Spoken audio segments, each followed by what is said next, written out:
தான் இருக்கும். நம்ம நாட்டுக்குள்ளே இருந்துட்டு நம்மளுக்கே துரோகம் செய்யும் சில தேசிய விரோதிகள் இருக்கத்தான் செய்கிறாங்க. இது இப்போ 25 பேர் செத்து 26 பேர் செத்தது யாருக்கும் இப்போ மறந்து போச்சு. இனி இந்தியா பாகிஸ்தானை ஏன் அடிக்கிறாங்க, எதுக்கு அடிக்கிறாங்க, பேச்சுவார்த்தை அது இதுன்னு என்னதோ பேசிட்டு இருக்காங்க. ஆனால் இதனுடைய பின் விளைவுகள் என்ன? இந்த லாஸ்ட் 30 வருஷத்துல எவ்வளவு பேர் செத்துருக்காங்க இந்த தீவிரவாதிகளால். இது இப்படியே விட்டோம்னா இன்னும் எவ்வளவு பேர் சாவாங்க. இந்த பாகிஸ்தான் இதே மாதிரி தான் சொல்லிட்டு இருக்காங்க.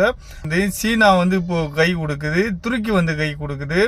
இவங்கெல்லாம் தீவிரவாதத்தை ஆதரிக்க கண்டுதான் இவங்கெல்லாம் கை கொடுத்துட்டு இருக்காங்க. ஏன்னா இந்தியா பெரிய லெவலில் இப்போ வளர்ந்து கொண்டு வருது. இந்தியா பெரிய லெவலில் வளர்ந்து கொண்டு வருது. இது சில நாதாரி நாடுகளுக்கு பிடிக்கவில்லை. இவ்வளவு சீக்கிரம் இந்தியா இன்னும் 10 வருஷத்துல போனா சீனாவுக்கு அடுத்து 2வது இடத்துல வரவும் சான்ஸ் இருக்கு. இந்தியா இன்னும் 10-15 வருஷத்துக்குள்ள. அப்படி இருக்கும் பட்சத்தில் நம்மளை காட்டி வளர்ந்து விட்டால் உலகத்திலே இந்தியா ஃபர்ஸ்டாகவும் வந்துடும். இந்தியா உலகத்திலேயே வல்லரசு நாடாக வரவும் ஒரு வாய்ப்பு இருக்குது. ஏன்னா அதிக மக்கள் தொகை கொண்டது இந்தியா. அதிக இளைஞர் பட்டாளங்கள் நம்ம நாட்டில் அதிகமாக இருக்கிறாங்க.